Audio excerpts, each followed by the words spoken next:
cakap pasal rabun. Rabun ni apa dia sebenarnya? Mesti ramai orang confuse rabun jauh, rabun dekat, rabun budak-budak. Apa beza semua ni kan? Sebenarnya mata kita ni, cahaya tu dia akan masuk dekat bahagian depan mata kita lah. Depan mata kita ni ada kornea. Lepas tu cahaya tu akan masuk ke bahagian tengah mata tu, ada lens lah ataupun kantar mata. Kemudian cahaya tu akan jatuh kat belakang mata. Belakang mata ni kita panggil retina lah. Tapi bila orang rabun ni, dia cahaya tu dia masuk, cahaya dia akan terbias. Tapi dia terbias tak cantik. Jadi bila dia terbias tu tak cantik, jadi dia jatuh kat belakang mata tu pun tak cantik. Jadi kita tengok gambar semua pun tak cantik lah. Pertama sekali sebab kelengkungan kornea kita bola lah, dia bulat. Jadi depan mata tu dia melengkung lah. Rabun ni disebabkan kelengkungan kornea kita. Lepas tu disebabkan kepanjangan bola mata kita ni lah. Lagi satu disebabkan index of lens lah, ketepatan kantar mata kita tu sendiri. First sekali kita cakap pasal rabun jauh lah ataupun myopia. Myopia ataupun rabun jauh ni sebenarnya cahaya yang masuk ke dalam mata kita melalui kornea tu, macam saya cakap tadi, cahaya tu dah akan jatuh dekat retina. Tapi yang rabun jauh ni dia jatuh depan retina. Jadi antara kantar dan juga retina lah, dia jatuh tengah-tengah macam tu. Dia punya kornea tu dia terlalu melengkung, menyebabkan cahaya tu jatuh depan retina. Lagi satu, orang yang rabun jauh ni bola mata dia tu dia panjang. Sepatutnya dia bulat elok, tapi orang yang rabun jauh ni bola mata dia panjang sikit daripada biasa.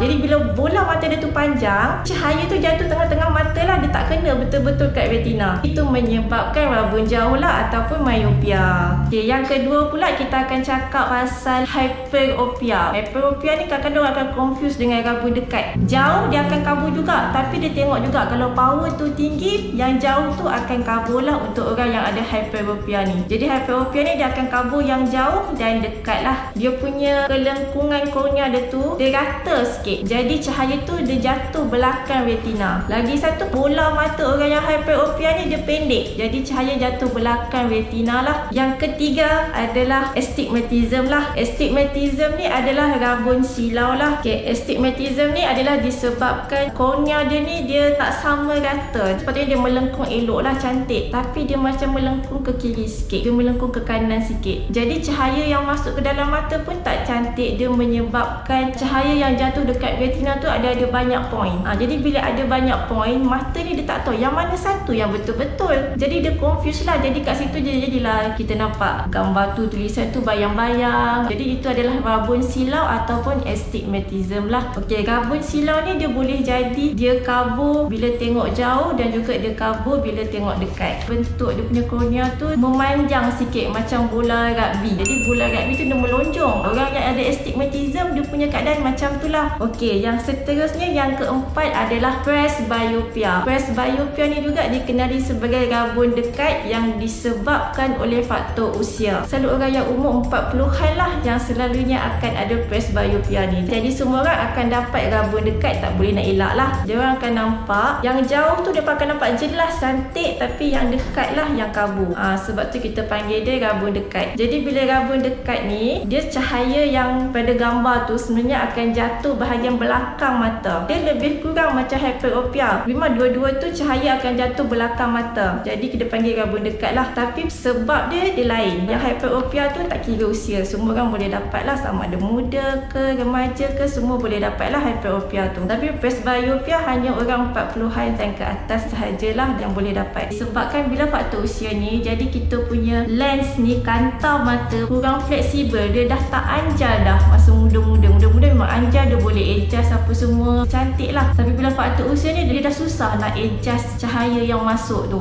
Dekat situ kita perlukan pakai spek lah supaya boleh nampak lebih jelas, supaya cahaya yang masuk tu jatuh betul-betul dekat retina. Sekarang ni saya dah terangkan jenis-jenis rabun lah. Kita ada myopia, hyperopia, astigmatism dan juga presbyopia lah. Rabun jauh, rabun dekat, rabun silau lah. Okay, jadi bila rasa macam kurang jelas tu, kita pergilah kedai spek untuk cek tahap penglihatan kita lah. Kita rabun ketat dan kita dapatkan nasihat mereka ni untuk tahu tahap penglihatan kita macam mana.